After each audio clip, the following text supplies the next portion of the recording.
Okay, we ready to go? All roles. Thank you. Yeah, good afternoon. Andrew Crisp, Emergency Management Commissioner. So I'm joined here today by Richard Russell from the Bureau of Meteorology. Also from the Bureau is Dr Blair Trewin, Dr Andrea Himwood, the Chief Environmental Scientist for the Environment Protection Authority, Dr Brett Sutton, who's the Chief Health Officer. Before I talk about conditions today and what we're experiencing, I can't start a press conference without making comments about the tragic loss of life with the two firefighters in New South Wales yesterday evening. It's a stark reminder about the reality of fighting fires, and at the same time the great work that our firefighters and our broader emergency services do in keeping our communities safe. So our thoughts are well and truly with the family, friends and colleagues of these two brave and dedicated firefighters. So here in Victoria, we have a total fire ban today. It's hot out there. There is some wind at this point in time. We've had 27 new fires today. Our firefighters on the ground and in the air have done a fantastic job rounding up just about all of those fires. We do currently have a watch and act for a fire at Dunkeld. I believe now that fire is contained and that watch and act warning will be removed fairly shortly. Coming in today, we did have 3 going fires down in Gippsland, and one of those fires, the Martha Vale fire, had a watch and act on it last night for a couple of hours, and again we've got a watch and act on that particular fire, and that's in relation to communities in the area of Brookville. In saying that, in that particular part of the state, we're well and truly prepared. We've been doing engagement with the community there since those fires started on the 21st of November, so we do have additional strike teams from the CFA in Bruthen, in Buchan and at Swifts Creek. So that's where we are at this particular point in relation to fire in the state. And I make that point, it's at this particular point. We've got a long, long way to go, as you'll hear from the Bureau, in terms of what the weather is looking like for us. We know that the change will be moving through the state quite slowly. It is not until the early hours of tomorrow morning at about 5 o'clock that the change will actually be on the fires down in Gippsland. So my message at this point in time is well and truly that all Victorians should be very, very conscious, very aware of the conditions in which they are. And the important point is always about know how to access good information to make good decisions. So again, it's not too late. Don't download that Vic Emergency app. Contact the hotline, 1800 226 226. Look at the Vic Emergency social channels. Know who your emergency broadcaster is. We're doing everything that we can, but we need you to stay across the conditions in which you are at the moment. We've still got a lot more heat to come. We know there's a potential for dry lightning and other fires as that change moves across the state into tonight and the early hours of tomorrow morning. I'll now ask the Bureau to speak in relation to heat and to the weather. Thank you. Thanks, Andrew. Good afternoon, everyone. Richard Russell with the Bureau of Meteorology. So this morning we saw a lot of smoke coming down across northeastern Victoria towards Melbourne. That was from the New South Wales fires, and widespread visibility reductions across northeastern parts of Victoria down to around about 1,000 metres in that smoke. That moved into the Melbourne area late this morning and has impacted much of the metropolitan area today, although much less of an impact across the western part of Melbourne and into Geelong. We also saw plenty of smoke still from our own fires through the Gippsland area, and we're currently seeing a lot of dust in the northwest of the state as well. In terms of temperatures, currently Melbourne, as we speak, sitting at 42 degrees outside, up to 45.7 at Avalon at the moment, and the difference being mainly the impact of the smoke filtering the sun just somewhat through the Melbourne area. With the smoke, the expectation is that as winds tend more northwesterly, we should see the clearer air slowly push over the metropolitan area over the coming hours. Unfortunately, the eastern suburbs seem likely to hold on to that smoke into the afternoon, but it should become a little bit clearer through the Melbourne city over the next few hours. Temperature-wise, we're watching plenty of heat records falling as we speak across the western part of the state. We've seen a new December maximum temperature record set for Victoria, 47.4 degrees at both Hopetoun and Walpiat this afternoon, and these are still current. Those temperatures are near that high as we speak, and could easily see that set yet again further this afternoon. The temperature will still be over 40 degrees across much of Melbourne, in fact much of Victoria, into the early evening, even without the cool change. We'll see temperatures up into the low to mid-30s into the evening, but that cool change is expected to reach the southwest of the state, around the southwest coast at about 5 p.m. Moving slowly east, taking quite a bit of time to get into the metropolitan area. We don't expect to see it to reach the metropolitan area till between 10 p.m. and midnight, roughly through the CBD at about 11 p.m. tonight, where temperatures will fall quite rapidly as that crosses near the coast, less so inland, unfortunately. In the northwest, we'll also see that change in the late evening or in the early hours of Saturday. The change takes quite a while to get to the east of the state, unfortunately, where it doesn't get to the Gippsland coast until Saturday morning, and the northeast around Saturday midday. Now, the main risk that we're seeing near this change, unfortunately, is the dry lightning that Andrew mentioned briefly. We've seen a lot of lightning activity over South Australia already, and very little rainfall has been reported on the ground. So very much a concern as that change comes through, even slightly ahead of the change in the northwest of the state, where it's just so incredibly hot, but also within a few hours following the change down across the rest of the state, overnight and even into Saturday morning and early afternoon in the northeast. Over the coming days, thankfully, that cooler change will have a good impact across a lot of the state. We'll see much milder conditions progress across the southwest and southern parts of the state for Saturday. The northeast, unfortunately, has to suffer through one more day of heat, not as extreme as today, but still up into the high 30s before they get the full impact of that cooler change, after which we'll see milder conditions over the coming days. Thank you. Hi everyone. I think everyone across Victoria can see that we actually have very poor air quality today. We have extremely poor air quality in Melbourne, the Latrobe Valley, and in particular locations in the northeast. We have both smoke and dust impacts. So we've actually got some multipliers. Up in the Mildura area, we know we've got very high concentrations of dust. We also have some high dust levels around the Melbourne metropolitan area and also in the Latrobe Valley. We're expecting those conditions in Melbourne to ease, but we're asking everyone to be vigilant, because as the weather patterns change, we're going to see some concentrations increase in the East Gippsland area. I know that the community in those areas who have the fires around them are already experiencing the smoke. Unfortunately, tomorrow that's probably going to remain, and some of the areas up in the northeast are going to have some remaining smoke, which is going to contribute to poor air quality.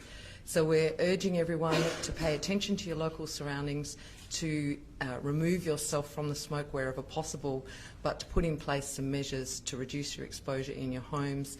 Take a break if you can, and find locations if you are particularly sensitive. Thank you. Good afternoon, Brett Sutton, Chief Health Officer. As you've heard, a lot of the heat has already passed over these last couple of days, but there's still significant heat to play out overnight and into tomorrow. So it's important for everyone to recognise that heat illness can still occur, even overnight, without exertion, lying in bed. People's core body temperature can still increase if the temperatures inside their home are significant. So bear in mind that people may have a heat kind of hangover tomorrow with headache and fatigue, or even heat cramps or heat exhaustion with racing heart, sweating, lightheadedness and fatigue. If you're concerned about anyone, call Nurse on Call, see a GP. If anyone is severely unwell, obviously call 000 and get assistance. As those cooler temperatures come through from the southwest, bear in mind that your home might have accumulated significant heat through today and overnight. When it's cooler outside than it is inside, it's obviously sensible to open doors and windows, bearing in mind what smoke might be present locally, but just to allow the heat that's accumulated in your home to dissipate so that you can have a cooler place to stay. But within your home, dress lightly, drink plenty of water.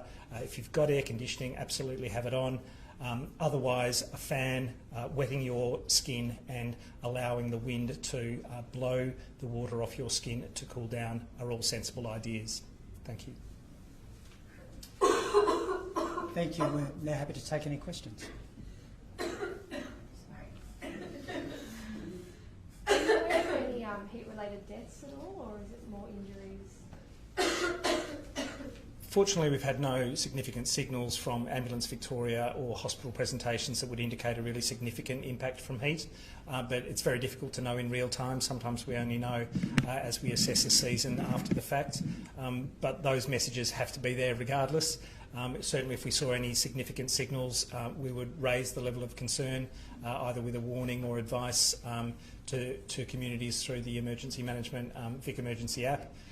But we haven't seen anything to indicate a really significant impact today. I think people are heeding the message, and that's very encouraging. The air quality is fairly low. Can you just talk us through the risk to health there and whether there is one? Yeah, smoke is never good for you, and there's no safe level. So we really say to everyone, minimise your exposure to smoke. If you possibly can, get away from it. That might mean sheltering indoors, keeping doors and windows closed. But otherwise, if you've got an opportunity to leave an area that's heavily impacted, then do so. For people with particular lung conditions, asthma included, follow your asthma plan, make sure you take your medication. If you're experiencing significant shortness of breath, chest pain, tightness, wheeze, then make sure you get medical attention and look after yourself. But those with lung conditions, the very young, pregnant women and the elderly are particularly vulnerable and need to make sure that they're looking after themselves and their loved ones are looking after them.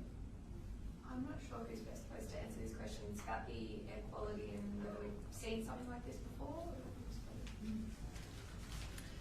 Yes, we have. We've actually had a number of times in the last couple of years where we've had some significant smoke impacts, particularly in the East Gippsland, South Gippsland area early this year, and of course the year before down in the southwest of the state with peat fires. So this is something that we are going to experience. We're going to experience fire. When you have fire, you have smoke. And what we need to do is plan for that. And if you are a sensitive person and you've got pre-existing illness, you need to put in place a treatment plan, but also plan ahead as to what you might do if you happen to have smoke over numbers of days. So as we know, our homes will keep us protected for a period of time, but if you've got a particularly leaky home or you've got an extended smoke event, then you actually need to think about what you'll do to take a break. Is this something we expected? Do we anticipate the smoky haze? Yes. I mean, if you've got fires in the landscape, now clearly meteorology and the Bureau can talk about this better than I can, but smoke also travels long distances, and we know that from lots of examples. And depending on the weather conditions, it can sit in areas for a long period of time, and we know it impacts health. So it's something that we can foresee, and we can put in place some measures to protect ourselves. Thanks. Might just get the Bureau again. Just how serious is the heat today? I think that I'll defer to Blair Truill from the Climate Centre, Bureau's Climate Centre. Okay, well, certainly the heat we're seeing in Western Victoria particularly is very significant. As you heard from Richard before, we've seen a state record high temperature for December with 47.4 degrees, and that might possibly still have some distance to run. The state record is 48.8, and apart from that instance in February 2009, we haven't seen anything over 48 in Victoria. So this is up there in the certainly in the upper bracket of historic hot days in Victoria, and some of the places we track with long-term records which have set December records include Mildura, Kerrang, Nil and Cape Otway, all of which have records going back 100 years or more. And just over the border in South Australia, Mount Gambier has had its hottest day on record for any month, and Keith has reached 49.2 degrees, which is the highest we've ever seen so far south anywhere in Australia. So it's certainly a very significant event. What about Melbourne? Is there anything outstanding about what's going on in Melbourne today? Well, so far we're, as Richard said, we're up at around 42 degrees. We have had days in that sort of range in December a few times in the last 20 years, but anything much higher than that is rare, and again the day's not finished, and we may get higher still. We've got into over 45 at Avalon, which is again record territory for December, but has been higher in other months. So it's It's perhaps not quite as significant in Melbourne as it is in the western half of the state, but it's still certainly a very significant hot day in Melbourne. Commissioner, I might just ask you another question. We've said it time and time again, but you guys are preparing your best. It's also up to people to look after themselves, isn't it? Yeah, well and truly, you know, if we're talking about fire now, so it is that very much that shared responsibility. So, you know, it's not too late. We've got a long way to go in terms of our summer, our fire season. So, you know, if you haven't, please look at how you're going to clean up around your property, clean out your gutters, do those very, very simple things that could actually make a significant difference on the day. The other part is very much about a plan, and have you got that plan? More importantly, you know, have you discussed that plan with your family? Have you taken into account pets and the like? But do you know when you're going to put that plan into place? You know, is it on a day of total fire ban? Is it when we get to a day of extreme? Because if you're going to leave it till you see the smoke or the flames, I'd suggest it's far too late. And then that message is so important around being able to access good information to make good decisions. So please, I keep saying it, I use it all the time, the Vic Emergency app, you know, Vic Emergency social media. So it's about what in the emergency broadcaster. So how do you stay across information to make those good decisions? Where to from here? What's going on behind these walls? Yes, so at the moment we're at our highest level of readiness here at the State Control Centre. Across the state we have 9 regional control centres up and running. We've got 19 incident control centres up and running. So people working in centres sort of similar to this across the state as a whole, there's over 400 people at the moment. What we've got in here is we've got people from the various uniformed organisations, as you would expect, but we've also got liaison officers in here from everywhere from Emergency Management Australia, so from the Commonwealth, Department of Home Affairs, right through to Lifesaving Victoria. So it's critical here that at the state level that we have that situational awareness. We know actually what's going on across the state as a whole, and that's why we have all these liaison officers, so they can feed information into the centre, so we can do some analysis and look at the intelligence around that, and then structure our strategies across the state accordingly. Is today so far a little bit better than expected? Look, I'd suggest it's probably on par with what we expected. You know, we get good advice, good forecast from the Bureau, and you know, I spend quite some time speaking with the Bureau on a day like this, and it's tracking as was forecast. So again, you know, I'm alert, not alarmed. And as you mentioned, it's probably really just the beginning. Yeah, look, in terms of today, you know, we've still got a long way to go. If we look at the change by the time it pushes through the east of the state tomorrow, and we're only into December. You know, we had fires where we're losing properties in March this year. So, you know, we're in for the long haul around this. Thanks. Great, thanks everyone. Always appreciate your support.